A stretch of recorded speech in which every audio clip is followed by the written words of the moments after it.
When the signalman heard my voice thus calling to him, he was standing at the door of his box with a flag in his hand, furled round its short pole.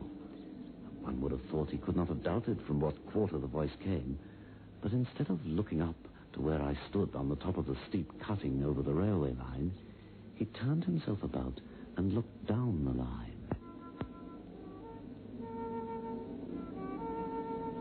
There was something remarkable about the man, the way he stood, something strange, perhaps uncanny, but certainly I would have termed such a thought mere imagination then.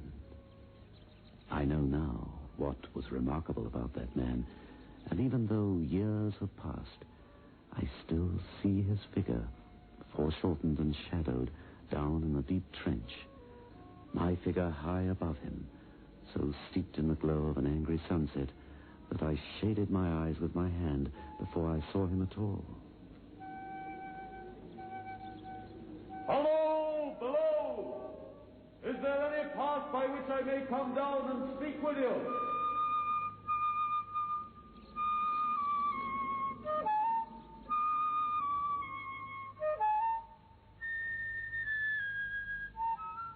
Biotex, the new soak and pre-wash powder, presents Beyond Midnight by Michael McCabe. Now, ladies, we're speaking about Biotex in a series of programs, and Mrs. E.B. Granger of Gordon Road, Heathfield in the Cape, wrote to say that she decided to try our Biotex just to see if it lived up to our claims. And she said, I bought a packet, and lo and behold, it actually did just what the advert said. I'm so proud of the children's white shirts, the hankies, and the underwear that I want to say it will be Biotex for me every washing day from now on. Some of my family's accessories were left with slight stains, but now, thanks to Biotex soaking, they come out white, and the stains do go away, as you say. Now, that is a statement from Mrs. Granger of Heathfield of the Cape, and it bears out what we have been saying to you, ladies, ever since Biotex first came on the market. We said to you, it is different to any washing product that you've ever used before. We claim that the stubborn stains will vanish, and people like Mrs. Granger bear out our claims. Remember, Biotex.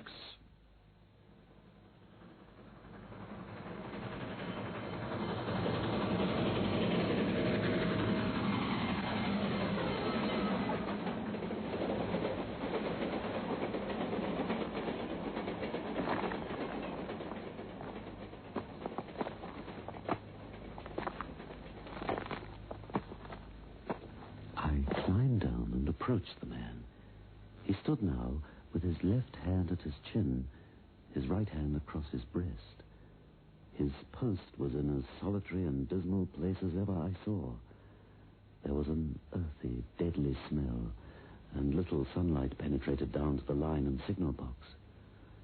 The gloomy entrance of the black tunnel yawned. I stopped a few feet in front of the man, and suddenly he stepped back and raised his right hand. There was something in the man that daunted me. This is a lonesome post to occupy. A visitor, I should think, must be a rarity, yes?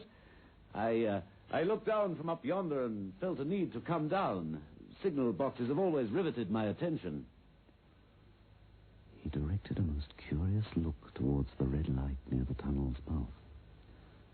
The light is in your charge, is it not? Don't you know it is? A monstrous thought came into my mind that this was a spirit, not a man.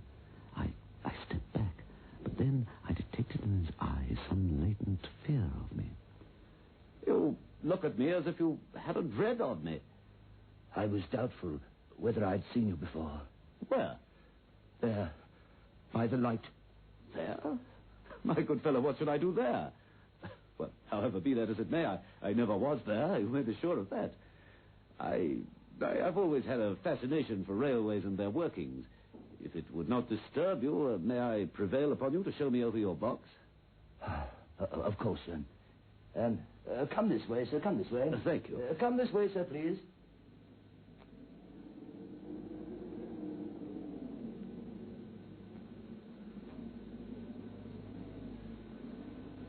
Manual labor I had next to none.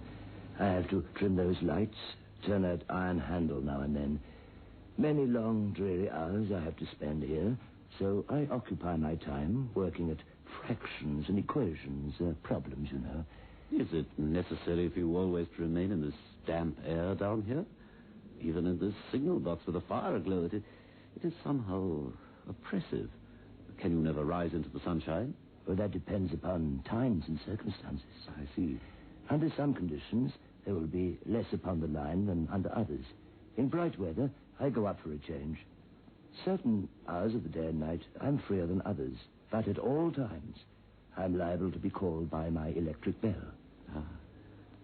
Forgive me, but you appear better educated than your station in life calls for. I mean no offense. When I was younger, I was a student of natural philosophy. I attended lectures, but it all came to nothing. I ran wild and was sent down. I've never risen again. But I've made my bed, sir, and now I must lie on it. It is too late to make another. Acceptance of things for what they are. There is something to that. You almost make me believe that I have met a contented man. I used to be. But I'm troubled, sir. I'm troubled. Oh? With what? What is your trouble? It is very difficult to impart. Very, very difficult to speak of. If you ever make another visit, I will try to tell you. But I expressly intend to make you another visit. Say, when shall it be? I go off early in the morning, and I shall be on guard at 10 tomorrow night. I'll come at 11. I'll show you my white light. That is, till you've found the way. When you have found it, don't call out. And when you're at the top, don't call out. Very well. Let me ask you a parting question.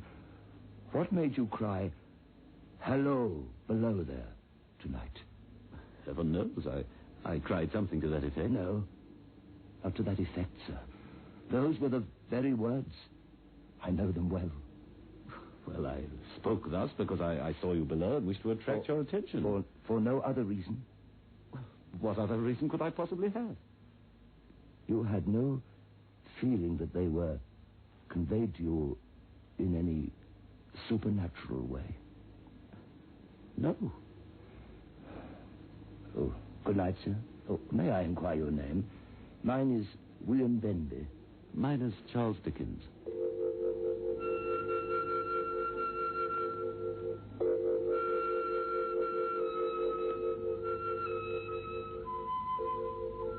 There was something singularly peculiar about the man. Of this I was sure. And I could hardly wait the time before I could speak with him again. That he was well educated, there was no doubt. That he feared something or someone very greatly, there was no doubt either. There was something tortured about him. While we talked that first night, he was several times interrupted by the little bell and had to read off messages and send replies. Once he had to stand and display a flag as a train passed. Once or twice, while he was speaking, he turned and watched the bell, and his face drained of all color when it did not ring. I was punctual to my appointment the next night. Good night, sir. My hand. Good night to you, sir. And here's mine. I have made up my mind, sir, that you shall not have to ask me twice what troubles me. Oh, please be seated. Oh, thank you. I took you for someone else yesterday night. That troubles me. That mistake? No. That's someone else. Who is it? I don't know. Like me? I don't know. I never saw the face. The left arm is across the face, and the left arm is waved, violently waved. This way. For pity's sake, clear the way. One moonlight night, I was sitting here when I heard a voice cry, "Hello, below there! Look out!" I started up, looked from that door, and saw this someone else standing by the red light near the tunnel, waving as I just showed you. The voice seemed hoarse with shouting, and he cried, "Look out! Look out!" And then again, "Hello, below there! Look out!" I caught up my lamp turned it on red, and ran towards the figure. Hello! Below there! Look out! Look out! What's wrong? What has happened? Where? Hello! Below there! Look out! The figure just stood in the blackness outside the tunnel. I advanced so close upon it that I wondered at it keeping the sleeve before the eyes. I ran up to it and had my hand stretched out to pull the sleeve away when it was gone. Into the tunnel? No. I ran into the tunnel 500 yards. I stopped and held my lamp above my head and saw the figures of the measured distance and saw the wet stains stealing down the walls and trickling through the arch. I ran out again, faster than I had run in, for I had a mortal abhorrence of the place upon me, and I looked all around the red light with my own red light, and I went up the iron ladder atop of it, and then I came down again and ran back here. I telegraphed both ways. An alarm has been given. Is anything wrong? An alarm has been given. Is anything wrong? All well. All well. An alarm has been given. Is anything wrong? All well. All well. An alarm has been given. Is anything wrong?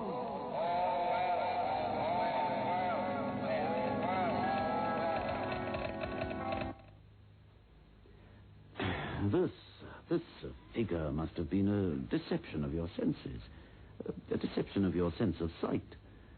Figures such as you describe sometimes originate in the delicate nerves that minister to the functions of the eye. As to the imaginary voice, well, the wind, dear sir, the wind which sometimes sounds, well, in this unnatural valley, think... That is all very well. I know about the wind and telegraph wires. I pass many long nights here, alone and watching, but I beg to remark, sir, that I have not finished my story. Oh, I ask your pardon. Within 6 hours after the appearance, the memorable accident on this line happened, and within 10 hours, the dead and wounded were brought along through the tunnel, over the spot where the figure had stood.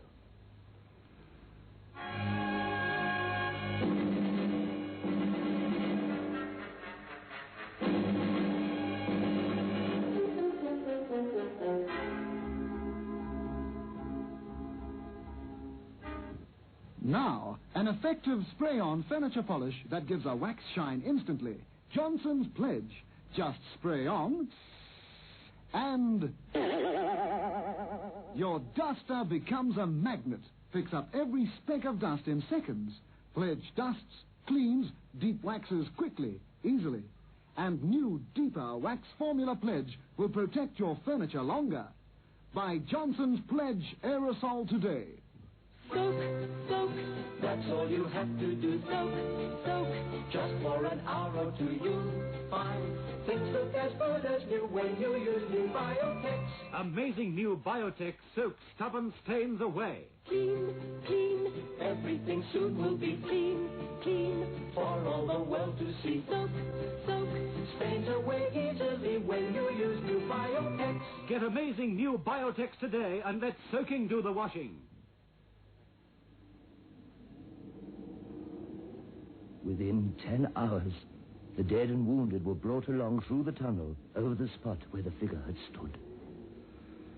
This was just a year ago. 6 or 7 months passed, and I had recovered from the surprise and shock when, one morning, as day was breaking, I, standing at that door, looked towards the red light and saw the spectre again. Did it cry out? No, it was silent. Did it wave its arm? No. It leaned against the shaft of the light with both hands before the face like this. Like an action of mourning I've seen in stone figures on tombs. Did you go up to it? I came in and sat down, partly to collect my thoughts, partly because it had turned me faint.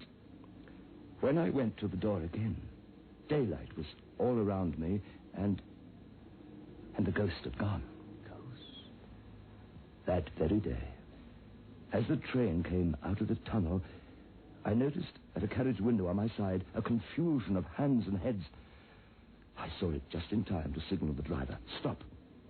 He shut off and put his brakes on, but the train drifted past here, 150 yards or so.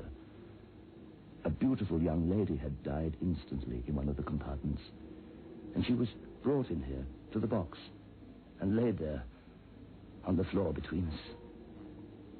True, sir. True. Precisely as it happened. So I tell it you. Now, sir, mark this and judge how my mind is troubled. The spectre came back a week ago. Ever since, it has been there now and again by fits and starts. At the light? At the danger light. What does it seem to do? Like this. "For pity's sake, clear the way." For pity's sake, clear the way. For pity's sake, clear the way. I have no peace or rest from it. It calls to me. Below there! Look out! Below there! Look out! For pity's sake, clear the way. It calls for many minutes together, in an agonized way. It rings my little bell. I remember. Did it ring your bell yesterday evening when I was here and you went to the door? Twice. Oh, I see how your imagination misleads you. My eyes were on the bell, and my ears were open to the bell. And if I'm a living man, it did not ring at those times. No, nor at any other time, except in the course of natural physical things when it was rung by the station communicating to you. I have never made a mistake as to that yet, sir. I have never confused the spectre's ring with a man's. The ghost's ring is a strange vibration in the bell that it derives from nothing else. And I have not asserted that the bell stirs to the eye. I don't wonder that you fail to hear it, but I heard it. And did the spectre seem to be there when you looked out? It was there. Both times? Both times. Will you come to the door and look with me now? Very well.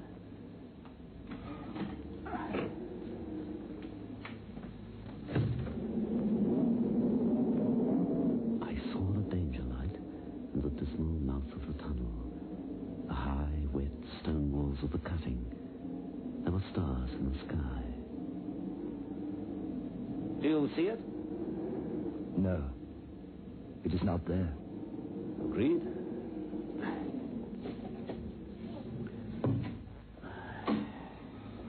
By this time, sir, you will fully understand that what troubles me greatly is what does the spectre mean?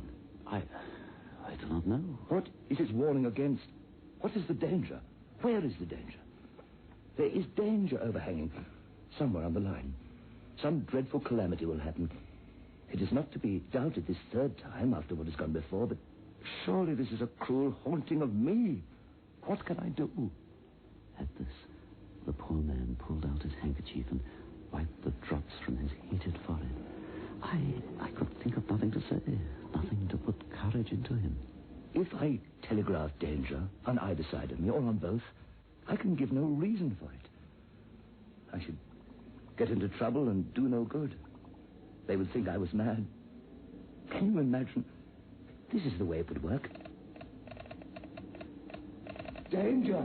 Take care! What danger? Where? I don't know, but for pity's sake, take care. They would say I'd gone mad and they would displace me. What else could they do?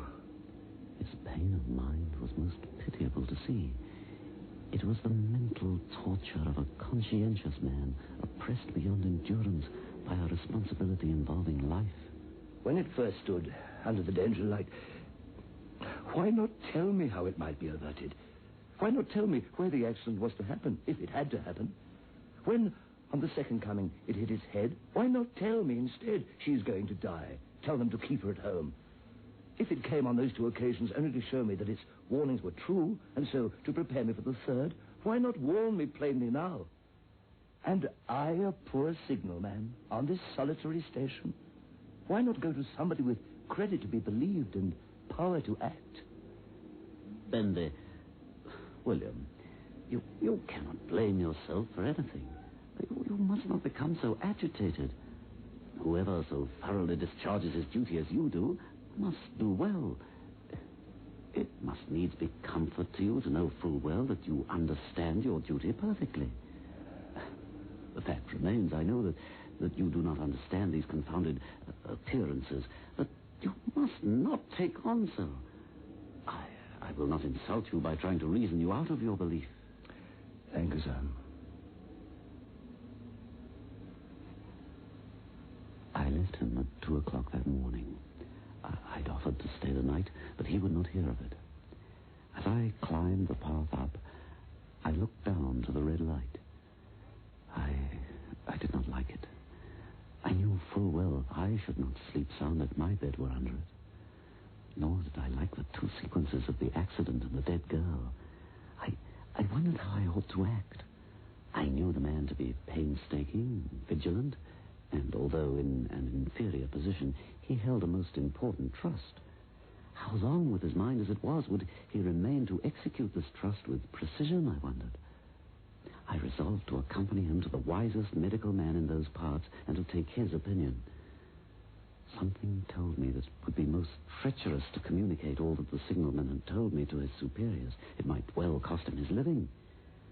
A change in his time of duty would come round next night, he had informed me. He would be off an hour or two after sunrise and on again soon after sunset. I had appointed to return accordingly.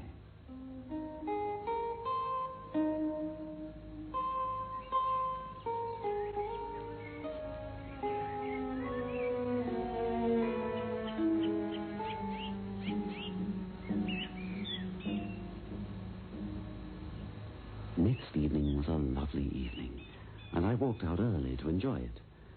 The sun was not yet quite down when I traversed the field path near the top of the deep cutting.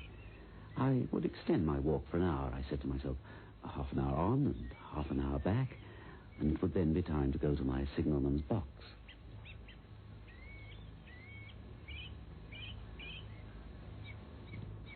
Before pursuing my stroll, I stepped to the brink and mechanically looked down from the point from which I had first seen him.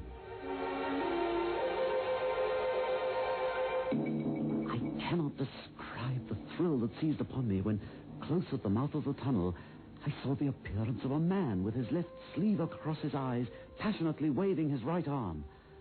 The nameless horror that oppressed me quickly passed when, close at the mouth of the tunnel, I saw that this appearance of a man was a man.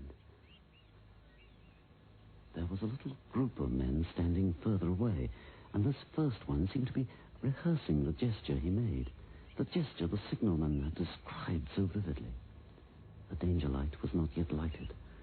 Against its shaft, a little low hut, entirely new to me, had been made of some wooden supports and tarpaulin. It looked no bigger than a bed. I descended the path with all the speed I could muster. Hello! Hello! What is the matter? What has happened? Signalman, killed this morning, sir. Not the man belonging to that box. Yes, sir. Not the man I knew. You will recognize him, sir, if you knew him. He raised the tarpaulin covering from the small structure I had observed from above. His face is quite composed. How did this happen? He was cut down by an engine, sir. No man in England knew his work better, but somehow he was not clear of the outer rail. It was just at broad day. He'd struck the light and had the lamp in his hand, and as the engine came out of the tunnel, his back was towards her, and she cut him down. That man drove her and was showing how it happened. Show the gentleman, Tom. Well, coming round the curve in the tunnel, sir, I saw him at the end, like as if I saw him down a perspective glass. Well, there was no time to check speed, and I knew him to be very careful. But as he didn't seem to take heed of the whistle, I shut it off. And as we were running down upon him, I called to him as loud as I could call. What did you say? say, sir? Why, I said, below there. Look out. For pity's sake, clear the way.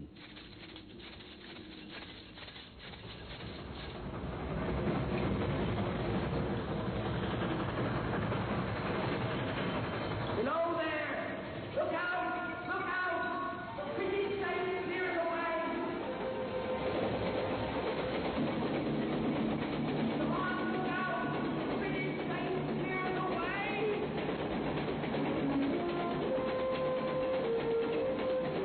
Dreadful time, sir. Dreadful. I never left off calling to him, sir. I put my arm before my eyes so as not to see, and I waved this arm right to the last. But it was no use.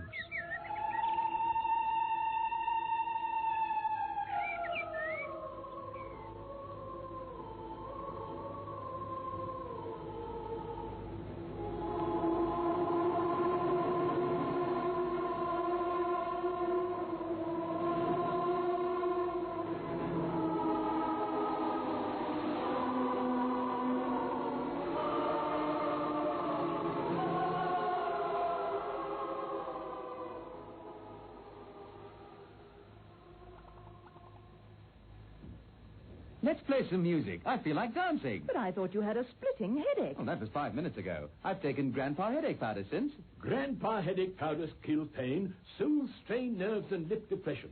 Grandpa headache powders are extra effective because they have a triple action. Grandpa headache powders work extra fast because they dissolve almost immediately. Get fast, effective relief from any pain, all pain. Get Grandpa headache powders. Ah, Grandpa.